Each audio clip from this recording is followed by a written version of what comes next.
They say the void is silent. That's a lie. The hull of TNS Leviathan groaned like an ancient beast as we tore out of warp over the dead stars of Sector 911, metal straining under the tension of re-entry into real space. A low hum filled the air, like the Leviathan was holding its breath, and so were we.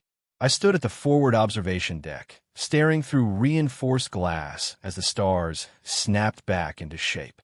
My name's Lieutenant Kieran Holt, Weapons Systems Specialist, first assignment aboard a Titan class. I'd heard stories about what it felt like to ride one, but nothing prepares you for being inside a weapon built to rewrite the rules of war. The moment we dropped in, alerts pinged across the command deck. Captain Reyes remained calm, hands folded behind her back, voice like ice. Status. Contacts, I said, leaning into my console. Multiple vessels. Unknown signatures. Defensive formation. The alien fleet hung there, 22 ships arranged in a half-moon spread across our bow. Small compared to us. None bigger than a cruiser. No transmissions. No weapons hot. Just sitting there like animals frozen in a spotlight. Dr. Elena Mora leaned over from her console. No comms. They're not even attempting a scan. There still. Still was an understatement. These ships weren't just inactive, they were paralyzed. Their engines remained lit, but they weren't moving. They'd been in system already, probably surveying the anomaly we were here to investigate. But when we arrived, when they saw us, they just stopped. Magnify hull cam, I said. The screen zoomed in on one of the lead vessels. Its alloy was unfamiliar, scaly, almost organic. The viewing ports were dark, but faint silhouettes moved behind them. They're watching us, I muttered. Captain Reyes approached slowly, studying the image like it might jump out and bite.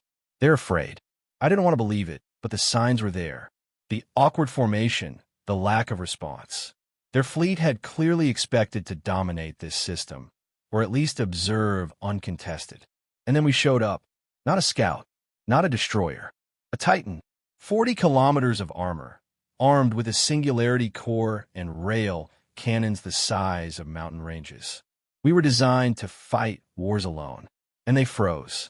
Elena frowned, eyes darting between spectral readings. This isn't fear. It's something older. Older, I echoed. Like reverence. Mythic fear. The kind passed down through generations. Her words sank into the silence like a lead weight. I watched the alien ships, wondering what kind of ghost they saw when they looked at us. What nightmare we'd stepped into. Because whatever it wasn't about us. Not yet. Then the comms officer stiffened. Incoming signal. One sentence. Audio only. We listened as the transmission played. It was low, guttural, run through a dozen alien filters, but clear. The Devourer walks again. No one spoke for a long time.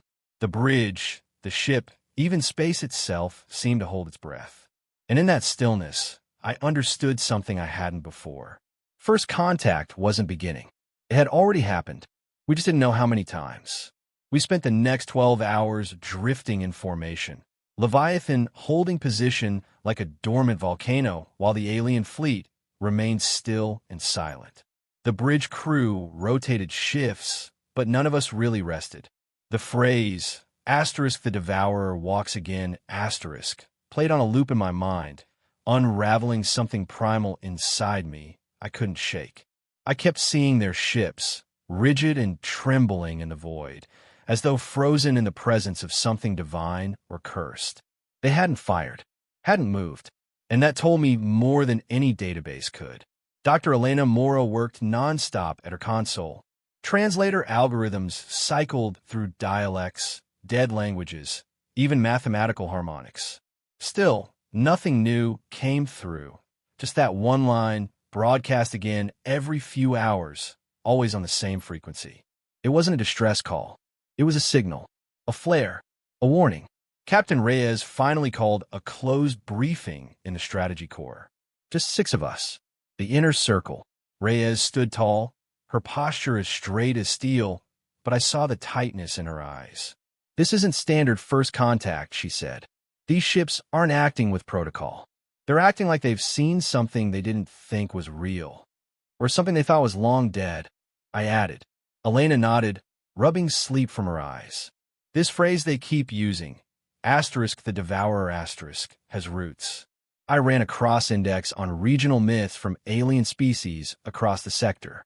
There are variations of this word, Ankareth, Duvar, the hollow flame, but they all describe the same archetype, a destroyer that looks like us. Looks like humans? Reyes asked sharply. Yes, Elena replied. Humanoid, bipedal, flesh and steel. Always arriving from the void. Always bringing annihilation. It's like we're reenacting their oldest fears. Commander Voss leaned forward, arms crossed. You're telling me these species share a collective myth about something that matches us? Across how many systems? 19 confirmed, possibly more. None of them in communication with each other when those myths developed. There was a long pause. This changes the mission, Reyes said finally. We were sent here to investigate a gravitational anomaly. That's now secondary. Priority is understanding what the hell these species think we are. I sat back uneasy. What if it's not just myth? What if something did come through this region once a long time ago? Something human. But that's impossible, Elena said. We didn't even leave our solar system until 4 centuries ago. Maybe we weren't the first, I said quietly. That silenced the room. When the briefing ended, I walked the darkened corridor back to my station. The hum of the Leviathan followed me like a heartbeat. Outside the viewports, the alien ships still hovered in silence. Not attacking, not escaping. And I realized this wasn't fear of death. It was fear of recognition. As if they just confirmed the monster in the dark was real. And worse, it had returned. We boarded the derelict ship 12 hours later. One of their cruisers, no lights, no heat signature, no response. Reyes authorized a team of 6. Myself, Elena, 2 Marines, and 2 engineers. Standard zero-atmo suits, pulse rifles, low-grav tethers. The Leviathan hung like a god in orbit above us as our shuttle latched onto the alien hull with a magnetic seal. From up close, the ship looked diseased, its outer plating pocked with strange burn marks, veins of some organic material running between armored segments. It was a warship, but barely. No defense systems came online as we breached the airlock. No resistance. The corridor inside was tight, ribbed with dark bone-colored beams. The atmosphere was thin and stale, just enough to carry the faint stench of decay. We moved slowly, rifles sweeping corners, lights cutting through the gloom. No signs of struggle. No bodies. Just a silence so thick it felt hostile. We reached the command chamber after 20 minutes. Control panels were scorched, some torn apart from within. There were signs of panic, claw marks on the walls, empty weapon racks, doors forced open manually. Something had spooked them. Bad. Elena knelt beside a console, fingers dancing over the strange interface as her tablet pulsed with translation algorithms. She didn't speak for several minutes. Then, without looking up, she said, I found their logs. What do they say? I asked. They were observing the anomaly like us. 6 days ago, they detected something. Massive energy signature. Warp distortion. Then they saw us arrive. That's when they started panicking. She paused. Here's the last entry. It wears the old shape. The ancient form. The sin reborn. I didn't respond. My eyes had locked onto something else. An enormous mural carved directly into the back wall of the chamber. It showed figures, humanoid, tall and broad-shouldered, descending from the sky in a rain of fire. Around them, alien cities burned. The beings wore armor. Not quite like ours, but close enough that the resemblance hit hard. One raised a weapon that could have been a rail cannon. And beneath them, piled high, were the dead. Elena stood beside me, staring in silence. It's us, she whispered. Or something like us. I nodded slowly. But this mural is old. Thousands of years, at least. More than that, she said. Tens of thousands. Maybe hundreds. But how? We didn't have time to speculate further. One of the engineers called us over. They found a data crystal embedded in the ship's memory core. It pulsed faintly with stored signals. Audio, visual, something deeper. Elena slid it into her reader. The feed flared to life with alien voices, then a single, synchronized chant. echoing from a dozen systems. Anathema, not an enemy, not a rival, a sin, a curse, a forbidden return. Back on the shuttle, I couldn't shake the feeling. We hadn't just arrived unannounced. We'd triggered something, opened an ancient wound, and the galaxy remembered us, even if we didn't remember ourselves. The Tribunal's message came 3 days later, routed through a tangled web of subspace relays and dead satellites. It wasn't a negotiation. It was a verdict, an accusation wrapped in thin protocol. The broadcast showed 20 species seated in a semicircle, each in their native atmospheric conditions: gas clouds, brine tanks, neural webs, and open-air thrones. They called themselves the Coalition Tribunal, a galactic alliance formed in the aftermath of a war so ancient it had no surviving victors, only trauma. And to them, humanity was no newcomer. The central figure was Thul, a creature suspended in a translucent orb of viscous fluid. Long tendrils pulsed with bioluminescent rhythms as its translator filtered speech into clean, precise standard. "You walk in the shape of extinction," Thul said. "Your kind is known to us, not in name, but in consequence." Captain Reyes stood before the screen, arms folded, her expression unreadable. "We've never encountered your coalition before," she said. "This is humanity's first contact beyond the galactic arm." Thul pulsed. "You are not the first, but the shape you wear is ancient. It destroyed entire starscapes in a time before speech. We survived only by chaining the void and sealing what remained behind myth." Reyes narrowed her eyes. "Are you saying we're responsible for that? You are identical in form and mind. Your warship sings the same resonance as the anathema. Your weapons burn with the forbidden light. You come cloaked in gravity and flame. There is no room for doubt." I stood at the periphery, jaw tight. There was no reasoning with belief that ran that deep. No proof we could offer would matter. Reyes glanced at Elena, who nodded slowly. "The Tribunal believes we are a recurrence," she whispered. "Not a coincidence. A return, like an echo from the past." Thul continued, "You are hereby forbidden from travel beyond this sector. Any movement toward inhabited space will be seen as a declaration of war. You are to remain in isolation until a final judgment is passed." "And if we don't comply?" Reyes asked, voice low. The Tribunal's lights dimmed as a visual projection filled the screen. "Coordinates.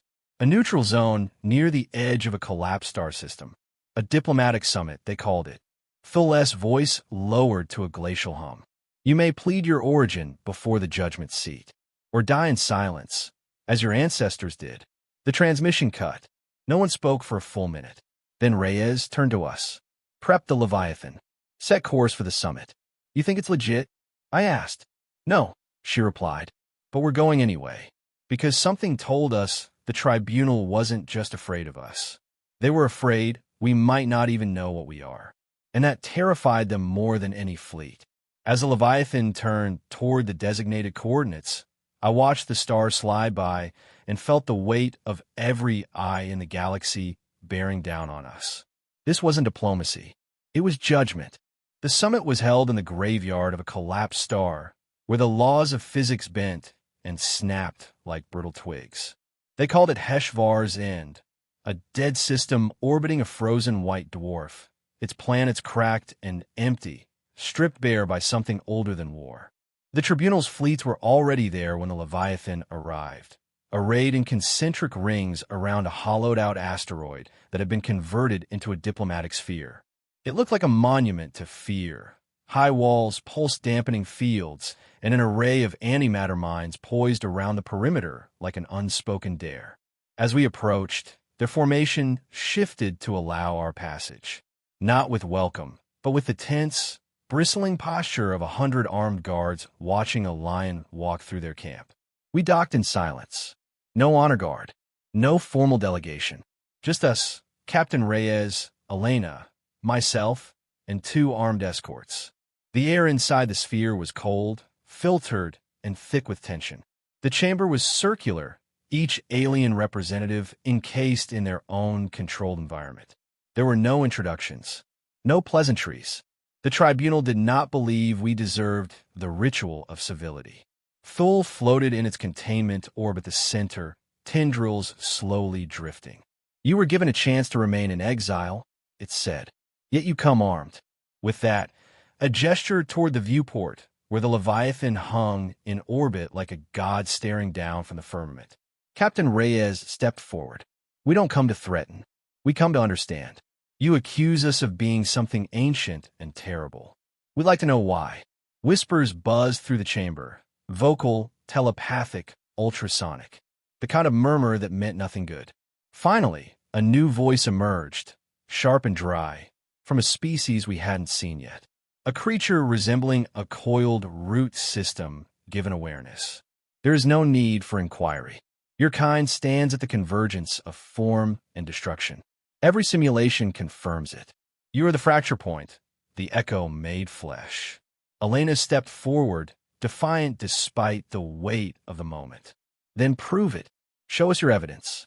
Give us more than myth and fear. Another projection flickered to life in the center of the room. War footage. Ancient. Prehistoric by galactic standards. It showed battles against humanoid figures wielding impossible technology, sun spears, gravity inversions, continent-level disintegration. The shapes, they were like us. Unmistakably human in outline, in movement, even in posture. It was horrifying. Familiar. Recorded 312,000 years ago, Thule said. A cycle we believed broken. Reyes turned slowly to the assembly. You're reacting to resemblance, not reality. We are not your ghosts. But it didn't matter. Fear had metastasized into belief. One of the factions, the Cathari, a raptor-like race with obsidian armor and photosynthetic blood, stood and spoke with fire in their voice. It is too late for words. The engine of extinction turns once more. Another faction, smaller and older, trembled visibly. We must flee, hide our stars, let the galaxy go dark again. But one voice, a sentient cloud of motes named Farron, offered a compromise. Merge, temper their blood, dilute the fire. The room erupted into chaos. Half the delegates screamed in offense. Others whispered in intrigue. Reyes didn't flinch. You want to splice our genetics? Turn us into something palatable? That's not diplomacy. That's fear in disguise. I looked at Elena. Her expression was unreadable, but her hands trembled. This summit wasn't about avoiding war. It was about deciding whether the galaxy would try to contain us, destroy us, or kneel to something it didn't understand. And the worst part? None of them realized we hadn't even started trying. The attack began before we'd even left the system. They waited until our shuttle undocked from the diplomatic sphere and was en route to the Leviathan. That's when the Cathari broke formation. 7 of their warships surged forward without warning, weapons hot. Our escort wing moved instantly, shielding our path, but the intent was clear. This wasn't a message. It was an execution attempt. We barely made it back aboard. The moment we touched down in the Leviathan's hangar, red lights pulsed across every bulkhead. Combat alarms sang through the hull. Captain Reyes didn't wait for authorization. She gave the order. Bring the Leviathan to battle readiness. Full weapon systems, shields up. Release the spinals. The ship groaned like something waking from a dream. Power surged through its veins. You don't understand what a Titan-class warship really is until you hear it breathe. It's not a ship. It's a siege engine built to remind the universe that humanity wasn't born in peace. It dragged itself there through blood and fire. The Cathari Armada opened fire. Antimatter torpedoes, plasma spears, kinetic flak. The Leviathan didn't flinch. Its forward shields absorbed the first volley with a ripple of distorted space. We returned fire. The dorsal spinal cannon activated, a graviton lance that bent light around it. One shot tore through their lead battleship like it wasn't even there. It didn't explode. It disintegrated. No debris, no scream, just a sudden absence. A ripple of panic pulsed through the rest of the alien fleet.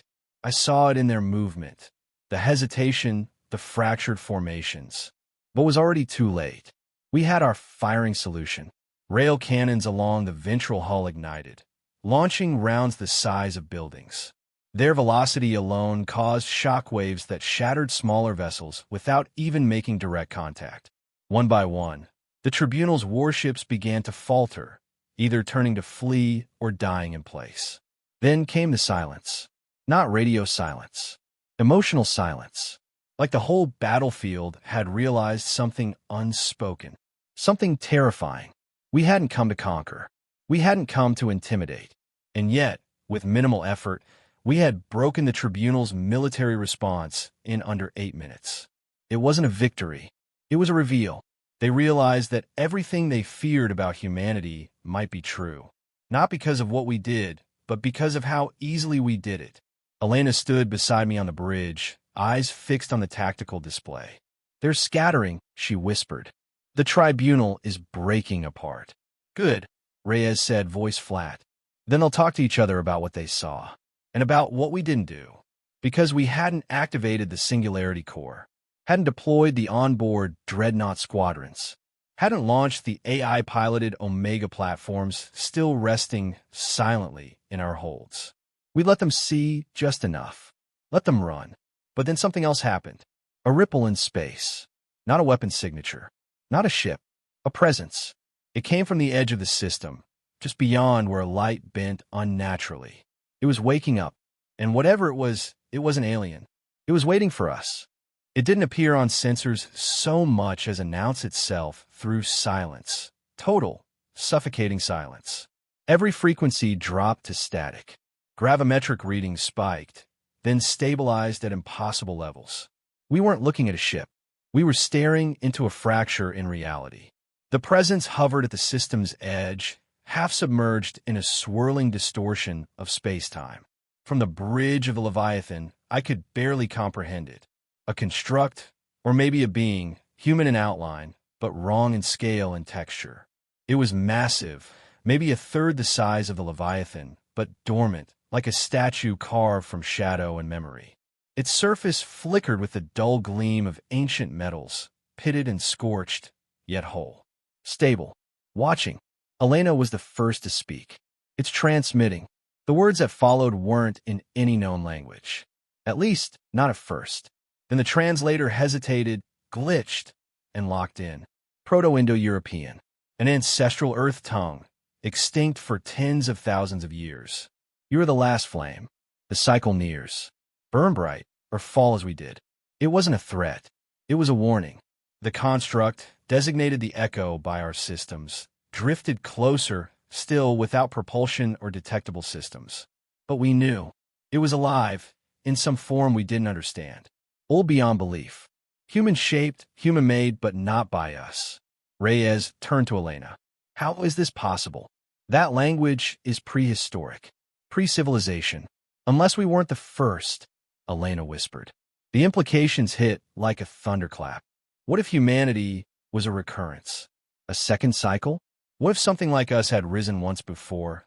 Millennia, maybe even millions of years ago, only to vanish, leaving behind myths and weapons too advanced to comprehend.